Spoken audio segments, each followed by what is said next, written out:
Hello. So this video is on how to lose friends and influence nobody, and just a common trait I see in some circles of spiritual worlds, and this is seeing sickness in every person that you encounter. And it's really common. I guess you'd call it like a super intense type of narcissism and arrogance, where everyone you look at, you start looking for every single flaw that you can find. And people who've done a certain degree of work will be able to find those quite easily, because when you find those, well, they're representations of things you found in yourself. Typically, that's why you can see them.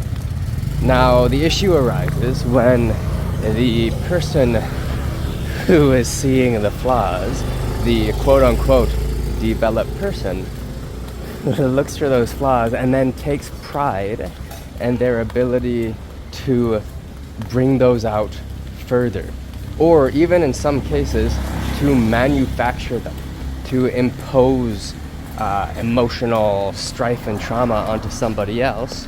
That person then starts to feel all emotional. Maybe they start crying or have some type of release, and then the quote-unquote developed person gets to feel good about themselves.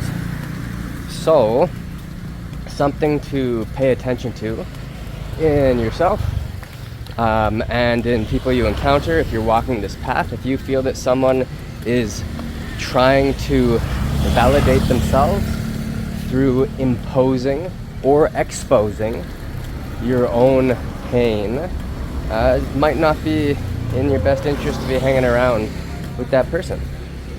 And this is something, I think it's a stage people go through. I've certainly been guilty of this in the past, and something to note.